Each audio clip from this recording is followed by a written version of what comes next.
electoral notes, as Anand himself has said, there are certain qualifications, certain caveats which have to be read into these numbers, but certainly it would be naive to assume that demonetization has not impacted the economy, and that is what a superficial reading of these numbers would seem to suggest. That's exactly my point. If you look at these numbers superficially, they tell you that we are absolutely in the pink of health, whether we demonetized or we did not. And Dr. Rajiv Kumar, you're a candid speaker. Let me pose that question to you. I'm not questioning the credibility of this data. I'm sure this data is credible. But what I am questioning is that are we here presuming, and are these numbers telling us here that there was no impact on India's economic activity because of demonetization? Isn't that too naive a presumption to make? Well, you know, I have been maintaining for some time, Supriya, that the demonetization could actually have in some sense a perverse impact with the greater formalization of the informal sector. And as the sales tax data tells you, and also the excise duties collection and the personal income tax, all these have been much higher. I think one of the reason is that there has been an expansion of the formal sector, and therefore a much bigger catch, as it were. The base has gone up because of this effect. So while the real economic activity in some sectors would have been surely affected, it has been compensated in the official statistics by a greater catchment of these statistics in the GDP data. That's one point. The second point is that the growth in agricultural sector and manufacturing sector has been quite significant. And while and the agriculture sector is what 6.6% for FY17, and the manufacturing is 8.3, is the same old story that Maithili was also repeating, which is that somehow the IIP, which is a volume index, and the manufacturing, what CSO releases is a value number, which is not based on a much larger database, etc. That disconnect continues, but the fact is that we have been using this series, this manufacturing GVA, for the last so many quarters, and to that extent it's very clear that demonetization, the impact of demonetization, if at all, would be seen in the latter quarters, perhaps because maybe the inventory or the production or the orders were just all in place and therefore continued, but will now, I suppose, with the demand going down, there's a lag. Basically, I'm saying that demonetization, the impact would show up with a lag. But quite clearly, all the Cassandras that have been talking about a drop of 2% and 1.5%, etc., have been proven completely wrong, because it does seem that the economy has taken demonetization in his stride, and the formalization of the economy, which is good in the longer run, has helped the official statistics.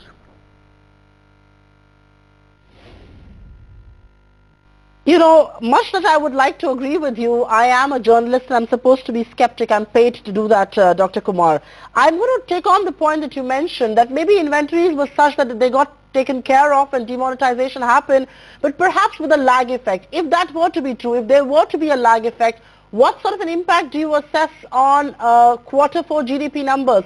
In a moment from now, we will have Shaktikanta Das, the Department of Economic Affairs Secretary, also talking.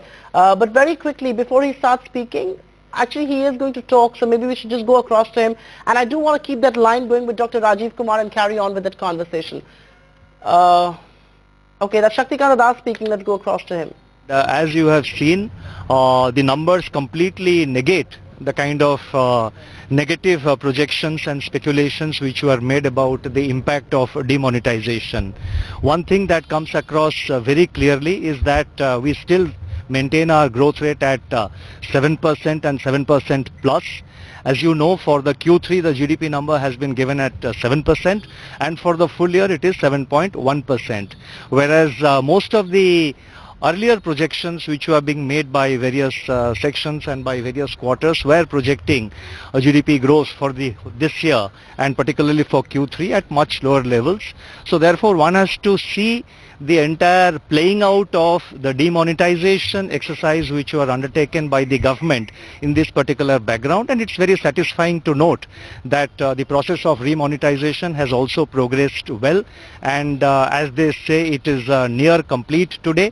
So therefore, and what is important to note is that agriculture sector has shown very robust growth at 6% against 4.68%, which was the projection earlier.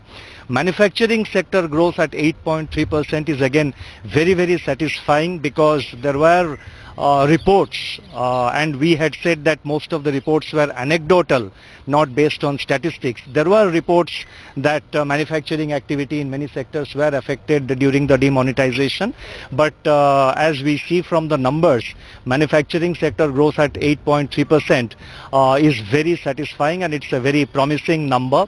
And also, I must mention here that the report, if you go through the projections, the tax collections also have improved significantly. Mining sector has done well. So if you see agriculture, manufacturing, mining, these are the, the underlying, these are the substantive sectors of any economy. And when they are doing well, I think this is very important, this is very satisfying to note that. And particularly in the background of the fact, you will recall, many of you were present today morning when OECD report released its economic survey.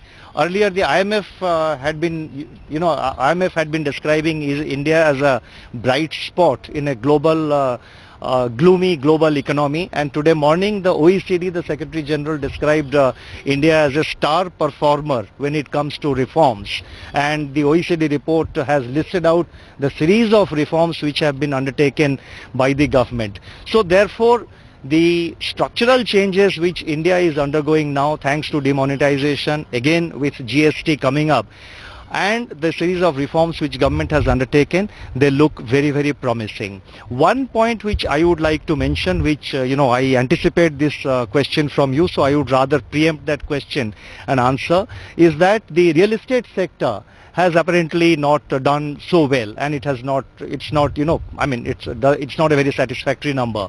There we have to remember that the real estate sector itself is going a kind of a major structural reform. A major structural correction is taking place in the real estate sector, especially with the passing of the law on the Real Estate Regulatory Authority. The Act is now in place.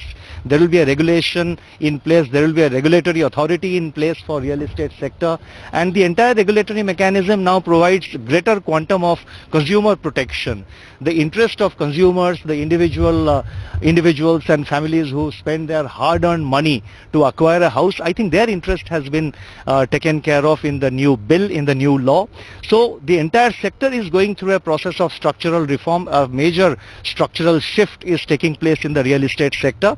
So therefore, I think perhaps it has had some effect in slightly dampening the growth in real estate sector, but I think going forward we should see improvements to come. Last point I would like to mention, as far as I have seen from the report in the short time that has been available, I think the revised estimate numbers of last year have been adopted as the base for projecting the GDP numbers for 16-17. Now, as you will recall, the revised estimate, GDP revised estimate figures of last year were revised upwards. They were revised upwards significantly. So on a higher base, to record 7% growth in Q3 and to expect 7.1% is definitely something very noteworthy. The OECD itself has also mentioned that in a gloomy global scenario, when a country is consistently recording 7% plus growth, it is something definitely which is noteworthy and should be taken. Shaktikanta Das almost sounds like a man who stands vindicated at the end of a very, very troublesome game. But Dr. Rajiv Kumar, we had that conversation going. And if you look at the commentary that's also coming in from North Block, they seem to be in a very celebratory mode. But are you telling me, sir, and I'm going to go back to my question, that other than the impact that was negative on real estate and financial services, there has been no impact at all? I mean, there have been job losses, and empirical evidence seems to suggest that. There has been a delay in demand. Empirical evidence seems to suggest that. Across the line, if you see manufacturing did take a toll. These numbers tell us otherwise, and you have got to wait up until January of 2018 to find out how real and significant this data really is, because that is when the revised estimates will come in. And Supriya, I'm not sure whether we'll get anything different in January 2018. And here I must, sort of in some sense, uh, prick the very celebratory balloon that the government officials have been, have been floating, and which is that there is, of course, and has been since ever the new series came out, a fairly strong disconnect between the official statistics and the real economic activity on the ground. And that to me, I'm saying this with all care, because that very often tends to hide and create a sense of complacency when none is needed because of what you just mentioned about the job losses. Now, what I'm saying is two things. One, that clearly the official GDP statistics and numbers have to be somehow corrected to reflect the ground realities, which are there. And this has been going on for, I think since January of 2014. And I think it's time that this government and the CSO takes care and publishes the previous series, etc., etc. And that has to be done. But the second point is very clearly that all of those people who are expecting a nosedive and a spiraling and the economy spiraling into a recession of unending longevity have been proved wrong. I'm effectively saying that demonetization has not had more than a fleeting impact, simply because some major sectors like agriculture and manufacturing have not been affected thus far. Manufacturing could show some lagged effects, and I've been talking to the industry people, and they say that order books are not as good as they were in the past, but surely agriculture and services, and in going forward also the financial sector, will perhaps pick up and take over the lag in manufacturing. So the monetization has surely not been as bad a negative impact as people have tended to make out. Well, absolutely, and I think as far as agriculture is concerned, it's a stunning piece of evidence there. 6% growth for agriculture, we were estimating it at 4.8% in the first advanced estimates. But do hold your thoughts there, Dr. Kumar, because I do want to have many more conversations with you on this. I'll take it to Jayesh Mehta. And Jayesh, while demonetization has not impacted us and the economy has taken demonetization into its stride, and you did smile when I was talking about being a skeptical journalist, if remonetization is nearly complete, like the Department of Economic Affairs Secretary is saying, then we should really be in the pink of health on Q4 numbers, and 7.1% for the rest of for this entire financial year could even be higher. No, absolutely. So one is were we expecting more than 7% for third quarter, maybe, and therefore demonetization has impacted only to an extent. But as Mr. Kumar said, a lot of things has actually moved from informal to formal sector, right? So that and that's where we have to look at it. If you look at taken it from the tax collection and other data, definitely this is going to show up a much markup. Even if you look at empirical evidence or anecdotal evidence of retailers, because there was no cash, organized retail. So a huge increase to almost that's what the industry figure talks about, to 65 to 75% into card, and now of course it's back to 35%.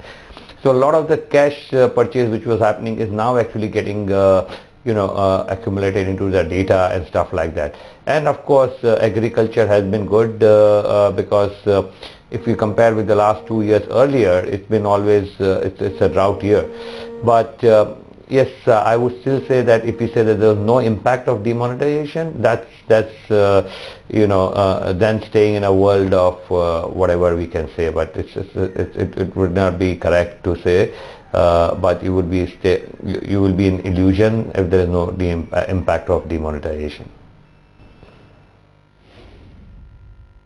So a small little bubble that needs to be pricked each time we speak about GDP. But Dr. Kumar, I'm going to take this to the economist in you, and I'm going to then take it to the other economists as well.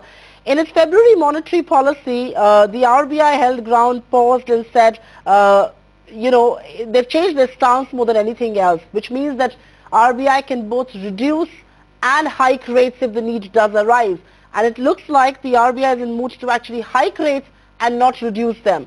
What does this data do for that rate hike? What does that data do to the, the rate cycle, so to say? Because this is this is data that's pointing out that we're in the pink of health. During demonetization, we did 7%, and with remonetization being nearly complete, we should be in robust numbers for the fourth quarter and much higher than 7.1 that they're projecting for the entire fiscal. So Priya, this is where actually the problem is, because unfortunately, and I'm having to repeat this, the data since the launch of the new series does not seem to reflect the reality on the ground. And this is where RBI, you remember Raghuram Rajan and also I think Urjit Patel both had earlier in the past said that the data that released by CSO does not reflect the reality. So to that extent it makes policy making very, very difficult. Because just as you are saying that if we are in the pink of health, then the RBI should be inclined to try and control demand and therefore not let rates rise, etc. But that would be enormously wrong at this point of time. When I know and you know that private corporate investment is in negative territories, commercial offtake of commercial bank credit is negative again to the industry. We know that there is demand deficiency, there is excess capacity in the economy, and there is job losses and certainly not job creation, which is what we need. So what I insist and I hope the government would do is to correct this discrepancy, and correct it by publishing, as I said, the back series, so that we know what this 7% means in terms of the earlier series. Because if, for example, the 7% means that the period between 2003 to 2011 was a growth rate of 10%, then we know that we have come down 3%. Or we should say that this is closer to 5 or 4. Now, so this is where I would hope that RBI would not take these things, take this data, will take this data with its own correction, internal correction that I think they do, that they make quite often, and will hold their hands in anything to do with the with the rate of interest at this point of time. Rather than that, they should be taking steps to further improve the transmission mechanism, so that the excess liquidity that the banks have at the moment is passed on to the borrowers through lower rates, which is what the bank should be doing at this point of time. Indeed, I want to take this both to Shubhadeep and to Anubhuti, but do hold your thoughts there, Dr. Kumar, because I will keep coming back to you, and there are some very important points that you've raised, that the RBI cannot be swept by this data and they should do the internal calculations, because if good growth is a ground to hold rates, this is perhaps not good enough, because this is data that does not reflect reality on the ground. Shubhadeep, which side of this entire debate are you on? When there are figures that come in from the government, should the RBI endorse those figures, base its policy on that, or actually ignore the growth numbers because they point otherwise, and they perhaps point to the fact that the RBI either needs to hold rates, go ahead and curb demand, or actually raise them? See, if I'm not mistaken, I think the FY17 numbers that have been put out in terms of the revised estimate on the GVA side is around 6.7%. We have to note that the RBI comes up with its estimate on the GVA side, which is close to around 7% that they are talking about. So I think if anything, this is on a GVA front in line or slightly lower than what the RBI was estimating. Having said that, I think obviously, and it's well established now, that we have to take these numbers with a pinch of salt. We cannot rely entirely on what at least on face value, what say numbers like manufacturing, etc. talk about. So I think we have to really pass through certain numbers. We have to take a judgment call, and I think the RBI internally does the same. So from that perspective, I think yes, they will take cognizance of what the growth numbers have been put out, but at the same time have their own thoughts and look at other metrics also. For example, capacity utilization, what kind of levels are they at, and whether they are coming back to indicate any kind of potential output or output gap kind of contracting. So I think there are a lot of other indicators that they would be looking at, and I think this is just one of the inputs in the whole policy framework as such. So Yes, pinch of salt to be taken with this one, this particular data release. And obviously from RBI's perspective, there are other indicators that they should be looking at before they really take a stance or change their stance or anything. Maithili, you want to come in on that? As far as the RBI stance is concerned, that this data is not good enough. Don't go by growth numbers that the CSO is projecting. Do your own internal assessments and then decide on what your rate trajectory should be. But this is what makes their policy making so difficult, because it's not just the present governor but the earlier one, and even Dr. Subbarao has talked about how difficult it is for the RBI to frame its policy based on numbers which are given by the CSO, which cannot be relied upon. Because remember, the RBI cannot do as detailed a study as the CSO, which is the official authority from the government, giving the growth numbers, giving the GDP numbers. So if you cannot rely on the CSO numbers, then how do you frame your policy? And if you look at the figures, so Priya, I was just going through the numbers, and it's really interesting, because if you look at the GDP numbers that the CSO has put out for the year as a whole, and what they have for the first 3 quarters, then it would suggest that Q4 numbers actually come down. The Q4 growth part, rather than improving the economy, looking up in Q4, actually seems to suggest that if that number of 7.1 for the year as a whole is to be believed, and the numbers that you have for the first 3 quarters, because the CSO, mind you, has revised the numbers for the first and second quarter, because as against 7.1 and 7.3, you now have 7.2 and 7.4. So going by these numbers, it would suggest that Q4 actually falls to 6.8%. So there are a number of contradictions in the CSO numbers. Likewise, gross fixed capital formation in Q3 seems to have gone up from 3.2 to 3.5. Now remember, this is the quarter in which we had the impact of demonetization. Now to think that gross fixed capital formation could have actually gone up in that quarter, it really defies, any kind of sensibilities of people, any informed judgment. So it is really very difficult to comprehend on what basis these numbers have been derived. At the same time, in the absence of any other numbers, policy authorities will have to rely on these numbers. And if you remember what Satyakanta Das was talking about, the Cassandros of doom and all the rest of it, government's own CEA had suggested 6.5, and the government itself was pretty gloomy about GDP growth in this particular fiscal. So it's not just Cassandra's, government was also a party to that. So I think we need to take these numbers with a big pinch of salt, and that makes policy making very, very difficult. I don't envy the RBI governor or the MPC members in this particular scenario. It's important that you say that, because I think Dr. Rajiv Kumar also did point out to that these numbers somehow also do not corroborate with reality on the ground. And he did raise the point about how with a lag effect this may reflect in Q4. But Dr. Kumar, I have a two-pronged question to you. Again, because you're someone who can take on the... Yes, sure, you can make a point, but I'm also going to club my question with that.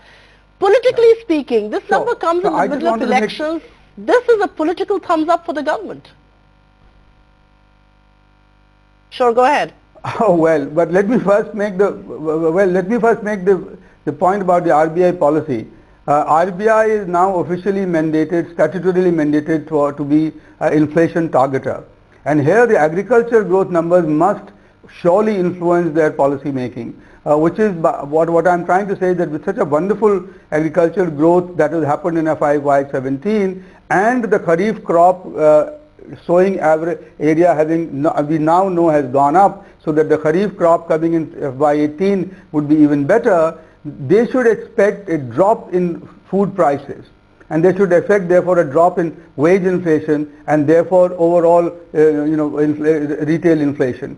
And if that is what they should expect, and as Surjit Bhalla has recently pointed out that the core inflation is also been going down, then RBI surely cannot raise rates in its next monetary policy meeting. So that's the first point that I wanted to make, that agriculture performance should be one of the things that RBI should be watching very carefully, because that is where the wage inflation, the wage good prices would be determined in the whole year going forward. On the political thumbs up, yes, of course, I think it is CSO has very nicely given government all the bragging rights that it needs at this point of time, and wonderful. but also the fact that I feel very vindicated against people like Arun Kumar, etc., who have been saying that demonetization would lead to an unending recession in the Indian economy. Certainly not, and I again point out to something, which is that even going forward, you might find that a greater formalization of the Indian economy may produce official statistics that will tell you that there is a once-off positive impact, and the growth numbers and revenue numbers, etc., look good, but that should not deflect us from taking policy steps to generate greater employment in the economy, because that's the key going forward. That's precisely the point. A 7% or a 7.1% can't tell the government that all's good at home, and let's put up our feet and relax there. But the point that I was making was about political thumbs up, and you're right. I think the CSO gives them enough bragging rights, at least this evening, even though the government's own quarters, the budget and the economic survey, project growth at much lower levels of 6.5%. But on that note, it's an absolute joy and pleasure to be talking to all of you. Do stay tuned to ET Now. There's plenty of news and analysis that follows. As far as the Q3 GDP is concerned, it hasn't nosedived as against expectations, and numbers stand at a robust 7% for Q3 and 7.1% for the entire financial year.